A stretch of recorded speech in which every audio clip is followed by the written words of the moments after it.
Baik, bismillahirrahmanirrahim. Assalamualaikum warahmatullahi wabarakatuh. Waalaikumsalam warahmatullahi wabarakatuh. Innal hamdalillah nahmaduhu wa nasta'inuhu wa nastaghfiruh wa na'udzu billahi min syururi anfusina wa min sayyiati a'malina. May yahdihillahu fala mudhillalah wa may yudlilhu fala hadiyalah. Asyhadu an la ilaha illallah wahdahu la syarikalah wa asyhadu anna Muhammadan abduhu wa rasuluh la nabiyya ba'dah. Alhamdulillah, sama-sama mari kita bersyukur kepada Allah Subhanahu wa taala karena pada kesempatan sore hari ini kita masih bisa dipertemukan dalam keadaan sehat walafiat. Alhamdulillah. Saya sebelumnya minta maaf karena memang sore hari ini saya agak terlambat beberapa menit, dan saya bersyukur kita punya mubaligh ya, punya daiyah yang siap pakai gitu kan ya. Keren banget. Tadi sebenarnya kalau tidak atas dasar amanah diminta jadi ngisi materi, saya bakalan duduk diem di situ, Bu. Nggak perlu saya mempersiapkan yang kayak gini. Karena apa? Asik juga ternyata mendengarkan Bu Khotijah untuk berceramah itu, ngapain juga diganggu gitu ya. Cuman karena saya ada amanah gitu ya, mintanya jadi penceramahnya, jadi ya saya terpaksa siap-siap, Bu. Kalaupun beliau nggak mundur tadi, saya biarin aja, biar aja beliau yang ngisi gitu ya. Tapi ternyata beliau selesain gitu. Jadi ya mohon dimaafkan keterlambatan saya sore hari ini karena saya baru saja selesai mengikuti penarikan kembali. Karena saya termasuk salah satu peserta magang di Peradi DPC Bantul. Peradi itu adalah Persatuan Advokat Indonesia. Nah, kenapa kok bisa seorang ibu rumah tangga dengan 6 orang anak ada di Peradi gitu ya? Kok kayaknya nggak nyambung, Bu. Tiap hari pegangannya wajan gitu kan, tempe dipotong-potong, kok bisa-bisanya ngumpul sama orang-orang hukum gitu. Bukan karena saya bermasalah dengan hukum, tidak. Tapi alhamdulillah saya mendapatkan kesempatan untuk magang menjadi paralegal. Paralegal itu apa? Paralegal adalah orang-orang umum yang tidak punya basic hukum, tapi mereka itu dididik mengikuti pelatihan untuk bisa menjadi perpanjangan tangan para advokat. Jadi kami dilatih tentang hukum, kemudian nanti istilahnya kalau ada persoalan di masyarakat bawah, biasanya kan orang kita yang masyarakat awam ini yang dengan hukum nggak pernah kenal gitu ya, kalau ada persoalan tuh cok bingung gitu kan, aku ki kudu menghadap sopo, ngomong karo sopo gitu kan. Nah, paralegal ini adalah orang-orang umum itu tadi, tapi mereka punya channel dengan para advokat. Jadi kami sebagai perpanjangan tangan para advokat untuk memfasilitasi masyarakat untuk bisa mendapatkan keadilan hukum. Jadi misalnya ada yang punya persoalan, gak usah bingung. Ada persoalan mungkin di dalam rumah tangganya tentang KDRT misalnya, atau anaknya kena bully di sekolahan, atau mungkin sama tetangga masalah batas tanah misalnya, atau mungkin masalah warisan yang dulunya secara lisan untuk kamu ternyata sekarang berpindah ke orang lain gitu. Nah, masalah-masalah seperti itu yang nanti paralegal ini bisa bantu untuk orang-orang masyarakat ini mendapatkan pendampingan hukum. Seperti itu. Nah, hari ini ceritanya setelah pelatihan itu kami diberi waktu 1 bulan untuk mengikuti magang. Magangnya ya di Peradi Bantul itu, DPC Bantul itu. Nah, hari ini penarikan kembali pesertanya. Jadi ditarik kembali. Udah selesai magangnya. Makanya saya terlambat hari ini. Jadi mohon dimaafkan ya ibu-ibu ya. Mohon dimaafkan karena memang sebenarnya kegiatannya cuma narik, tapi ngobrolnya itu loh Bu yang panjang. Biasa tuh nih ibu-ibu nek arek pamit itu yo ono wae sing diomongkan gitu kan Bu. Ya nggak perlu diomongkan, ya tetap diomongkan. Yang penting kita ramah gitu loh ceritanya. Jadi begitu ya, mohon dimaafkan sekali lagi keterlambatan saya sore hari ini bukan tanpa disengaja gitu nggih. Nah, selain itu mari sama-sama kita panjatkan sholawat dan salam kepada Nabi kita Muhammad Sallallahu Alaihi Wasallam. Mudah-mudahan kita termasuk ke dalam umat beliau yang akan mendapatkan syafaatnya. Tadi sekilas saya mendengarkan Ibu Khotijah sudah menyampaikan beberapa persoalan, beberapa hal yang terkait dengan Ramadan. Betul, bagaimana kita itu untuk mempersiapkan diri kita menghadapi Ramadan dan memanfaatkan Ramadan sebaik-baiknya untuk bisa mengumpulkan, menabung pahala sebanyak-banyaknya. Terkadang kita mengalami yang namanya penyesalan itu kalau sudah lewat. Ya nggak Bu? Nggak ada ceritanya penyesalan itu di depan. Kalau di depan itu namanya pendaftaran. Ya kan? Nah, mestinya penyesalan itu di belakang. Wah iya ya, kalau kemarin aku Ramadan tak gini kayaknya wah kok aku gawe koyo ngono ya, gitu ya ceritanya. Jadi alhamdulillah ibu-ibu rajin mengikuti pengajian sehingga di situ akan selalu mendapatkan pengingat-pengingat yang akan menumbuhkan kesadaran kita kembali atau menjadikan semangat kita bertumbuh karena ada ilmunya. Orang tidak semangat karena biasanya nggak punya ilmunya, dia nggak tahu apa tujuannya, sehingga ya dia menjalani itu yang kata orang ibarat air mengalir gitu kan. Padahal di air mengalir itu biasanya ada kotorannya juga, ya. Jadi kalau bisa itu kita air mengalirnya penuh makna gitu ya, bukan penuh kotoran. Nah dalam hal ini tadi saya mendengarkan beliau. Saya sangat sepakat dan memang kita harus seperti itu ya ibu-ibu. Manfaatkan betul Ramadannya. Jangan sampai kita berpikir bahwa nanti kan masih ada Ramadan tahun depan. Oh ya insya Allah ya bisa lah. Atau nantilah setelah Ramadan ini aku lagi sibuk ya nanti insya Allah di Syawal lah aku memperbaiki ibadahku. Yang penting kan ono peningkatan gitu istilahnya. Sebenarnya tidak seperti itu. Nabi Muhammad SAW itu sudah memberikan sebuah motivasi untuk kita sebenarnya. Ya, sebuah motivasi dalam sebuah hadis ya. Beliau memberi motivasi kita seperti ini. Jadi seorang sahabat datang kepada beliau dan bertanya, "Wahai Rasulullah, saya itu ngeliatin kamu itu tidak puasa sebanyak bulan-bulan yang lain sebagaimana kamu puasa di bulan Sya'ban ini." Jadi Nabi itu memang lebih banyak berpuasa di bulan Sya'ban. Kemudian Nabi menjawab, itu adalah bulan yang banyak dilupakan manusia. Dia berada di antara Rajab dan Ramadan. Rajab orang-orang berlomba-lomba melakukan kebaikan karena dijanjikan apa? Pahala yang berlipat, ya. Pahala yang dilipat gandakan di bulan Rajab. Sementara di bulan Ramadan sama, semua pahala itu dilipat gandakan. Maka terkadang orang hanya mengejar di bulan Rajab dan bulan Ramadan. Sementara Sya'ban dianggap biasa saja. Nah, Nabi di sini mengingatkan bahwa Sya'ban ini banyak dilupakan orang. Kemudian beliau mengatakan padahal di bulan itu amal-amal diangkat di hadapan Allah. Jadi amalan kita itu diangkat di hadapan Allah itu di bulan Sya'ban ini. Kemudian beliau melanjutkan, dan aku ingin amalanku diangkat dalam keadaan berpuasa. Nah di sini Nabi menyebutnya puasa. Okay? Kalau kita aplikasikan dalam kehidupan kita sehari-hari, maka semua perbuatan baik, ya, tidak hanya puasa. Intinya kita punya keinginan agar di bulan Sya'ban ini saat amalan kita dinaikkan di hadapan Allah, kita dalam keadaan beramal salih. Ya kan Bu? Jangan sampai yang naik ke atas itu adalah amalan saat kita melakukan kejahatan atau ketidakbaikan.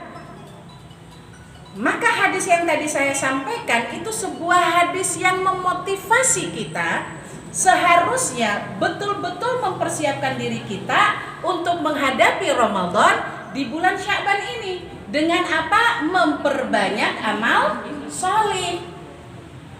Amal solih itu ya tadi ibadah ya. Ibadah itu kan ada dua ya ibu-ibu. Ibadah mahdho dan ibadah ghairu mahdho, ya kan? Kalau ibadah mahdho itu adalah ibadah yang sudah ada aturannya, gak bisa kita ganggu gugat. Apa sholat duhur 4 rakaat gak bisa kita bilang, weh panas banget, aku tak bikin 2 aja, gak bisa. Atau mungkin sholat subuh cuma 2, aku lagi seneng-senengnya nih, kepengen untuk banyak pahalanya, tak gawe jadi 4, gak bisa. Ya, sholat itu sudah ada aturannya, maka dia termasuk ibadah mahdho. Sementara ibadah yang ghairu mahdho adalah ibadah yang tidak punya ketetapan. Artinya ibadah apapun itu, kebaikan apapun itu yang kita lakukan, amalan yang kita lakukan, yang itu mendekatkan diri kita kepada Allah, itulah ibadah. Sekadar duduk kayak gini Bu, ini bisa jadi ibadah, bisa juga tidak ibadah. Ya, duduk di sini ngedengerin apa Bu Nida bicara gitu ya, bisa jadi ibadah ketika memang niatan kita adalah untuk thalabul ilmi. Tapi ketika ada niatan kita, aduh aku kalau nggak ngikutin kayak gitu nanti nggak terlihat solihah. Nah ini,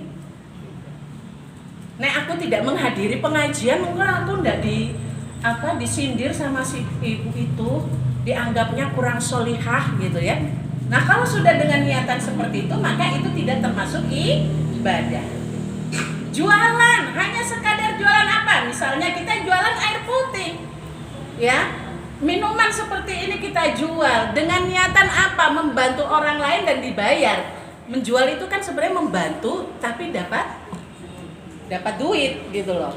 Kita bantu orang, dia dapat minuman, nah kita dapat duit, gitu ya. Kita niatnya untuk membantu orang lain, dan dengan hasil bantuan itu kita dapat rezeki berupa uang. Uang itu kita pakai untuk menafkahi keluarga. Maka itu adalah ibadah. Ngulek cabe, mau bikin sayur, niatannya biar anak dan bojo kok makan bisa senang, mereka sehat, ibadah. Ini ngulek sampai bapak nih sih. Nah, ya. Yang tadinya bisa jadi ibadah, ibadahnya jadi berkurang nih nilainya, gitu ya. Duduk-duduk sama teman bisa jadi ibadah ketika kita sama-sama duduk saling mengingatkan dalam hal kebaikan. Tapi kalau duduk-duduk jadi udah bisa dibedain ya Bu. Semua perbuatan selama itu mendekatkan diri kita kepada Allah, maka itu adalah ibadah. Nah, oleh karena itu kembali di bulan Sya'ban. Kita sedang berada di bulan Sya'ban. Udah tinggal berapa hari lagi Bu? Nah, ada yang 7, ada yang 8. Yes, kita percepat. Jadi tinggal 5 hari ya Bu? Enggak ya.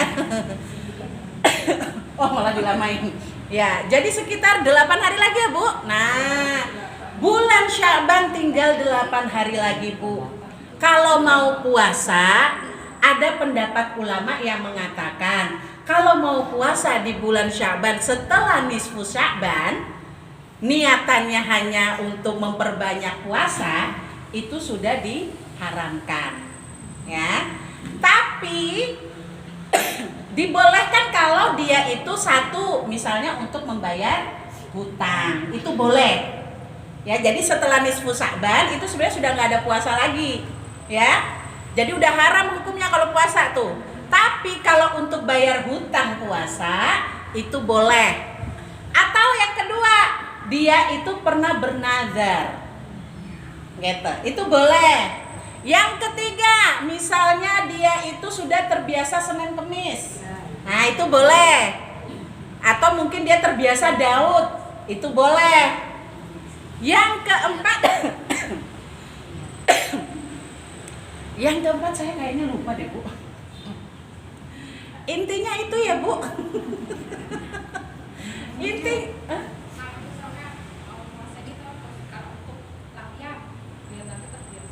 Lah itu di awal-awal Sya'ban itu loh Bu.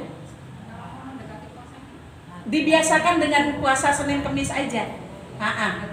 Ya, Senin Kemisnya itu boleh. Ya, kalau Senin Kemis boleh, Bu. Ah, tapi nih misalnya ada yang gimana, Bu? Senin Kemis sampai Senin Kemis terakhir itu, kan besok masih ada, kayaknya terakhir Jumat ya, Bu. Kemisnya insya Allah masih. Yang penting nanti ada apa? Ada waktu, ada jeda sebelum masuk ke Ramadan. Ya boleh, itu boleh kok, Bu. Boleh, ya, nggak boleh kita misalnya terus digabung. Nah, itu yang tidak bisa, gitu ya. Nah, yang keempat apa sih, Bu? Udahlah nanti ya sambil jalan, mudah-mudahan saya diingatkan lagi. Tadi apa yang ketiga tadi? Bayar hutang. Terbiasa Senin Kemis atau terbiasa Daud? Nazar, ya. Yang keempat itu adalah ya nanti. Saya ingat. Kalau sudah ingat, mudah-mudahan ingat nanti ya. Oke, jadi itu ya, Bu.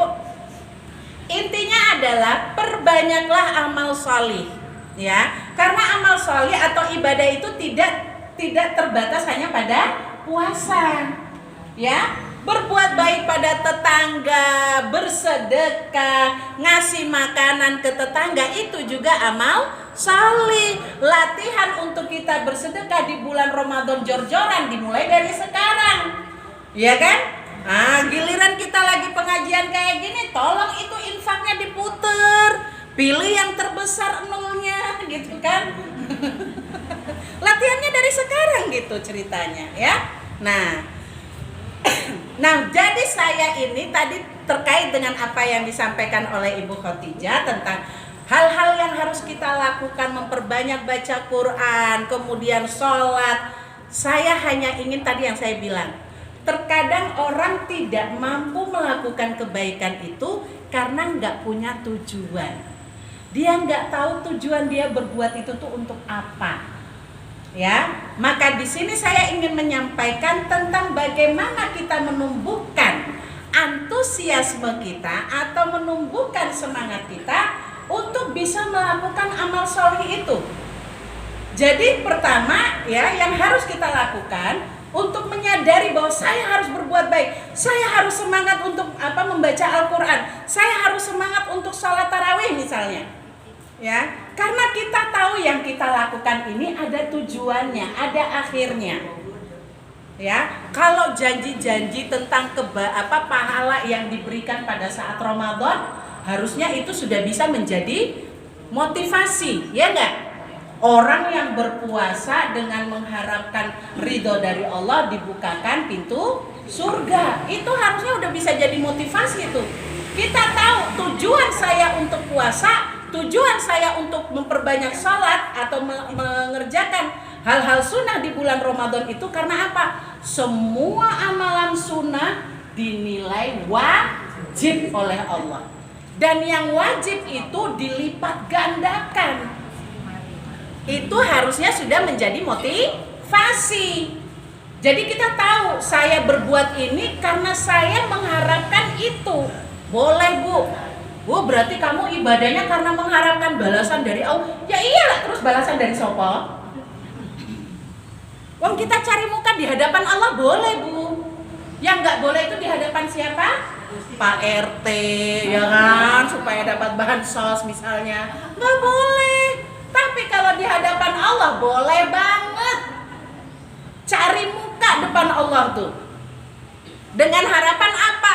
Amal baik kita ini, amal solih kita ini bisa menjadi tiket masuk surga. Bisa mendapatkan keridhaan Allah. Kita, Bu, jadi ibu-ibu punya anak yang solih, kira-kira seneng gak, Bu? Seneng. Anaknya belum minta apa-apa, kita yang nawarin, kamu mau apa, Nak? Kan gitu ya? Sama, kurang lebih seperti itulah Allah. Ketika kita jadi hamba yang salih, solihah, apapun pasti dikasih. Tapi coba, Bu, anaknya bandel sedikit, diomongin rodo lelet ya, nyolot barang sama orang tua ya, disuruh A dia bikinnya B, kalau bisa jangan sama dengan perintah ibu misalnya. Kira-kira ketika dia bilang, Bu, aku butuh ini untuk ini, ibu gimana, Bu? Begitu aja baru panggil-panggil. Tadi disuruhin kayak gini nggak mau. Kan gitu jadinya. Tapi Allah nggak kayak gitu, nggak kayak kita, Bu. Ya, Allah beda. Ya. Nah, itulah bedanya kita dengan Allah kalau bagian marah. Bedanya kita dengan Allah kayak gitu. Nih, kita manusia begitu disakitin langsung emosi. Kalau Allah enggak, berulang kali hambanya melakukan kesalahan, melakukan dosa, tetap aja diampuni. Asal mau istighfar. Tuh. Sebesar apapun itu. Kecuali yang syirik ya, Bu. Kalau syirik beda lagi. Ya. Nah.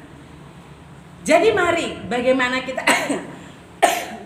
kita untuk bisa menumbuhkan antusiasme dalam melakukan amal soleh di bulan Ramadan itu. Satu, Bu, yang paling utama ya. Ini saya ngambil berdasarkan sebuah buku yang di dalamnya itu membantu kita untuk bisa berpikir besar, yaitu bersikap ihsan. Tahu ihsan, ibu-ibu? Bukan yang di Upin Ipin, bukan ya. Nah, ihsan ini adalah sikap. Sikap ihsan. Jadi dulu Nabi Muhammad itu pernah lagi duduk-duduk sama sahabat, datang seorang laki-laki, pakaiannya serba putih, buanteng tenan. Orang ketoknya dari jauh. Padahal itu disangka sahabat itu orang dari tempat jauh. Datang kemudian bertanya pada Rasulullah, ya Rasulullah, apakah itu iman, Islam, dan ihsan? Maka Rasulullah menjawab, karena Rasulullah tahu itu yang datang malaikat. Rasulullah menjawab, yang bertanya lebih tahu daripada yang ditanya. Kemudian malaikat menjawab, malaikat menjelaskan apa itu Islam, atau apa itu iman, dan apa itu ihsan. Ihsan adalah sikap ketika kita merasa betul-betul lagi diawasi sama Allah. Manusia berani berbuat dosa karena merasa apa, Bu? Gak ada Allah, ya nggak? Bener gak ini? Karena nggak ngelihat Allah, tidak merasakan Allah langsung ada di dekat kita, maka kita masih berani berbuat dosa. Tapi coba hadirkan Allah betul-betul di sisi kita. Ibaratnya kayak kita lagi ujian, Bu. Ada guru yang berdiri di samping meja kita, ngeliatin kita gini, sama guru yang jalan-jalan keluar. Lebih menakutkan yang mana, Bu? Kira-kira yang mana yang menakutkan? Yang lagi jalan-jalan di luar apa yang di samping nih? Di samping, Bu, iya enggak? Dia berdiri ngeliatin kita terus, apapun gerakan kita diliatin. Lebih gemetar yang ini timbang yang walaupun kumis melintang di luar, nggak masalah kita. Di sini cungkring, tapi kalau dia ngeliatin terus, geter juga kita mau nulis itu khawatir nek keliru. Ihsan tuh hampir kayak gitu. Khawatir melakukan kesalahan karena diawasi. Gitu. Lebih menakutkan yang di samping ini gitu loh. Timbang yang jalan-jalan di luar. Ihsan seperti itu. Maka itu kenapa dibilang orang yang bertakwa, mereka tuh hati-hati banget untuk melakukan apa-apa. Ibarat jalan itu, di jalan itu penuh duri. Hati-hati banget jalannya. Nah, ihsan itu menghadirkan Allah di setiap kehidupan kita. Merasa betul-betul diawasi. Jadi gak berani melakukan dosa. Ini kita sekarang umat Islam banyak melakukan dosa karena ini ihsannya gak ada. Gak sholat, ya kan? Ya karena ngerasa gak ada Allah. Allah gak kelihatan mana kan gitu. Makanya berani untuk gak sholat. Tapi coba kalau betul-betul ada Allah di samping kita, berani gak ninggalin sholat? Yang kira-kira ada langsung balasannya, nek gak sholat langsung diceburin dalam got. Paling-paling gak berani untuk ninggalin sholat. Itu ihsan. Sampai di sini paham ya, Bu? Mau melakukan kebaikan, mau ngaji, mau